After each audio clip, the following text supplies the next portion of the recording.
Tati. Waalaikumsalam Ibu. Bagaimana Bu kabarnya? Alhamdulillah baik, sehat. Alhamdulillah. Alhamdulillah ya Bu, baik-baik juga. Nah Ibu, sebelum kita melakukan coaching, sebagai langkah awal saya akan melakukan beberapa pertanyaan nih buat Ibu ya. Ya pertama-tama saya akan mendiskusikan tentang rubrik penilaian kita hari ini ya Bu ya. Baik Bu, pada coaching kita hari ini coach dan coachee akan saya amati dan akan saya nilai sesuai dengan praktek penilaian. Apakah sudah sesuai dengan alur tirta atau belum. Kemudian bagaimana Ibu memberikan pertanyaan berbobot kepada coachee dan juga sebagai coach memberikan merespon atau menanggapi pertanyaan dari coachingnya. Nah jangan lupa yang disesuaikan dengan prinsip coaching diantaranya kemitraan, proses kreatif dan memaksimalkan potensi. Nah pertanyaan pertama yang akan saya tanyakan nih kepada Ibu adalah kompetensi apa yang akan Ibu kembangkan pada coaching kali ini? Ya, kompetensi yang akan saya kembangkan mungkin salah satunya adalah mendengarkan coachee dengan aktif ya Bu ya. Kemudian yang kedua adalah memberikan pertanyaan yang berbobot. Bagus Bu. Nah, pertanyaan yang kedua nih Bu, kompetensi mana yang ingin atau yang akan Ibu kembangkan secara spesifik yang akan diobservasi? Yang kompetensi mungkin yang akan saya kembangkan lebih terfokus adalah mendengarkan dengan aktif Bu ya, mendengarkan dengan aktif, karena kalau tidak mendengarkan dengan aktif otomatis kita tidak akan bisa memberikan tidak akan memahami gitu permasalahan daripada coaching dan tidak akan dapat permasalahan itu tidak dapat diselesaikan. Bagus. Nah kemudian Ibu yang terakhir ya Bu, indikator yang bagaimana yang ingin dicapai oleh Ibu dalam proses coaching kali ini? Indikator yang ingin saya berikan adalah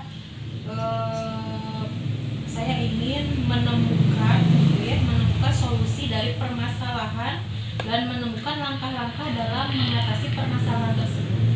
Bagus. Demikian dulu ya Bu proses pra-observasinya. Kali ini silakan Ibu melakukan coaching terhadap coachingnya. Iya Ibu, terima kasih Ibu. Sama-sama.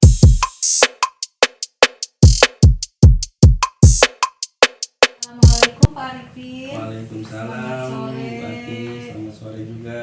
Apa kabarnya Pak? Alhamdulillah baik. Ibu bagaimana Bu? Alhamdulillah kalau sehat ya Pak ya. Amin. Mudah-mudahan kita selalu sehat walafiat ya Pak. Amin amin Ibu. Amin.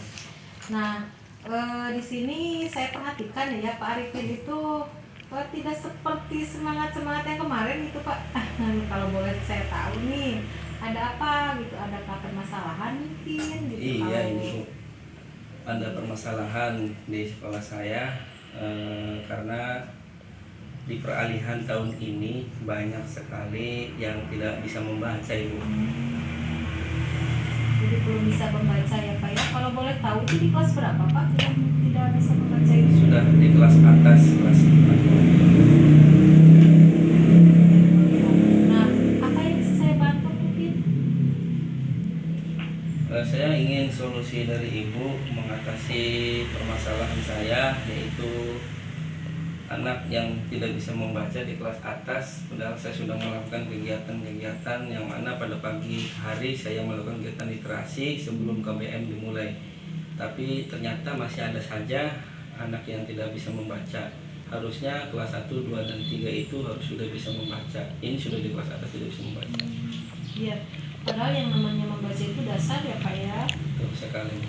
Nah, jadi di sini saya bisa menangkap gitu ya permasalahan dari Bapak. Mungkin Bapak merasa belum, merasa bertanggung jawab Bapak gitu ya dari yang dihadapi ini, anak yang belum bisa membaca apalagi di kelas atas gitu ya. Dan ada juga orang tua yang tidak mau mengajari anaknya gitu untuk membaca gitu ya, dengan alasan mereka punya kesibukan atau bahkan lain sebagainya gitu. Nah ini jadi permasalahan gitu ya Pak ya. Jadi permasalahan di dalam proses pembelajaran Bapak ya tentang nilai kesadaran membaca anak gitu ya. Begitu kan Pak ya? Iya begitu Bu. Ya. Nah jadi dari permasalahan yang Bapak hadapi ini, apa nih rencana selanjutnya mungkin yang akan Bapak lakukan? Rencana saya yang akan saya lakukan yaitu mengatasi anak yang belum bisa membaca itu, saya akan melakukan program membaca lebih aktif lagi di jam-jam tertentu. Semisal jam istirahat saya akan potong waktunya 5 menit atau 10 menit, di jam pulang sekolah juga sama seperti itu, Bu. Ya, benar sekali Bapak ya. Jadi menurut Bapak, untuk mencapai nilai kesadaran membaca anak dengan baik agar anak tersebut mau gitu ya, dan lebih giat membaca dan orang tuanya juga mendukung gitu program pembelajaran Bapak ini, serta orang tua juga mau ikut andil gitu ya dalam mengajarkan anak-anak yang membaca di rumah. Kemudian maka program apa yang akan Bapak terapkan? Program apa yang akan Bapak terapkan menurut Bapak? Program saya yang pertama adalah terus mengejar program literasi.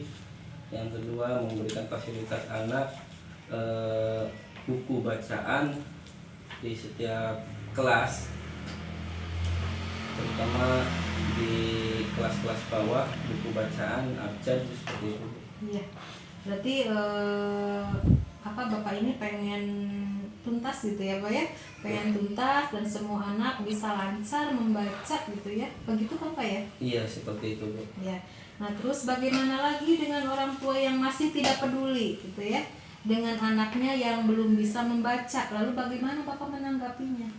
Saya akan melakukan pendekatan dengan orang tua dengan merefleksi bahwa kegiatan membaca ini sangat penting, karena kita harus sama-sama mengajarkan, mendidik. Saya sebagai guru bagian di sekolah dan orang tua juga bagian di rumah seperti itu, Bu. Jadi Iya. kita mengandalkan di sekolah saja. Iya betul sekali Bapak ya. Jadi kita harus bahkan anak itu kan lebih banyaknya mungkin di luar ya Pak ya, kalau dibanding di sekolah hanya beberapa jam Betul, saja. betul. Jadi seharusnya memang di rumah yang lebih intens ya Pak ya. Oke, bagus sekali Pak Arifin, saya setuju ya. Nah kalau Bapak lihat nih yang dari diskusi hari ini, nih Bapak sudah dapat apa? Apa yang Bapak dapatkan gitu dari hasil diskusi sekarang? Dari hasil diskusi sekarang, saya mendapatkan pencerahan bahwa kegiatan belajar untuk menerapkan baca anak itu sangatlah penting, Bu.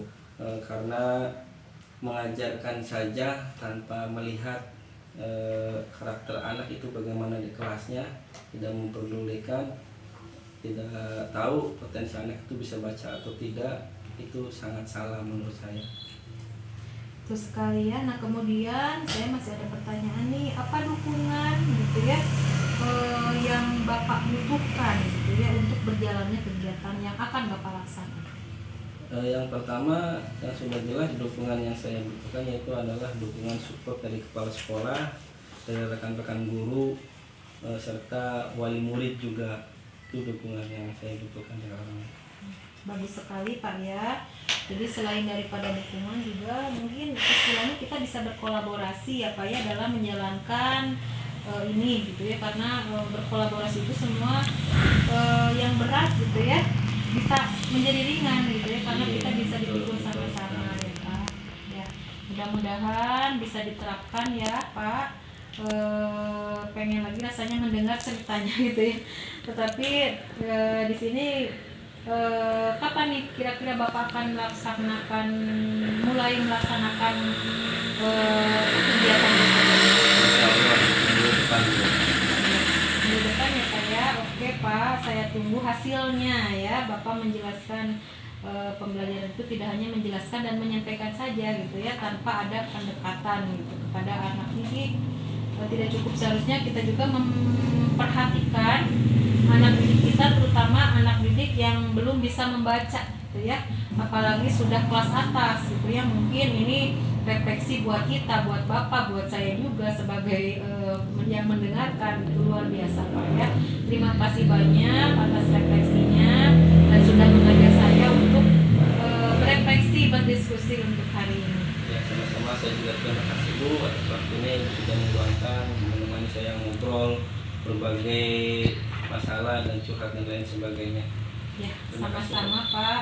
Sampai ketemu lagi ya Pak nanti di kegiatan selanjutnya. Ya, baik, Bu.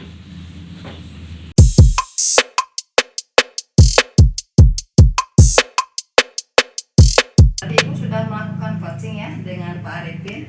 Ya, alhamdulillah sudah, Bu. Nah, sebelum penutup ya Bu ya, saya akan menanyakan beberapa pertanyaan nih pasca observasi. Yang pertama, apa saja yang sudah Ibu lakukan pada saat melakukan coaching terkait indikator pencapaian yang diinginkan? Ya. Saya tadi sudah melakukan coaching dengan alur TIPA ya Bu ya, Ya. dengan menanyakan tujuan, Ya. identifikasi rencana aksi dan Ya. tanggung jawab, sehingga alur tersebut itu bisa menggali coach untuk menceritakan permasalahannya dan menemukan solusi-solusinya. Oke Bu Ati, yang menurut saya sebagai observer ya, apa yang Ibu lakukan tadi sudah lebih dari proses. Ya. Coaching tadi Bu Ati dan Pak Arifin sudah berjalan dengan baik dan juga proses alurnya juga sesuai dengan alur Tirta. Dan juga tadi Bu Ati sudah berusaha menggali dengan memberi pertanyaan-pertanyaan kepada Pak Arifin sehingga Pak Arifin bisa menemukan solusi dari permasalahannya. Dan juga coaching tadi sudah dilakukan sesuai dengan prinsip coach. Nah, pertanyaan terakhir ya Bu, sebelum kita tutup, yaitu kompetensi apa lagi yang ingin dikembangkan berdasarkan hasil melakukan coaching yang barusan Ibu lakukan tadi? Jadi kompetensi yang lebih ingin saya lakukan yaitu Bu, dengan cara lebih memahami lagi proses kita gitu ya, sehingga saya nanti dapat melakukan coaching dengan lebih baik lagi. Nah, ya itu bagus Bu. Semoga kedepannya kita bisa melakukan coaching dengan lebih baik lagi ya Bu ya. Mungkin demikian observasi kita hari ini. Semoga bermanfaat bagi kita, dan saya tutup dengan Assalamualaikum warahmatullahi wabarakatuh. Waalaikumsalam.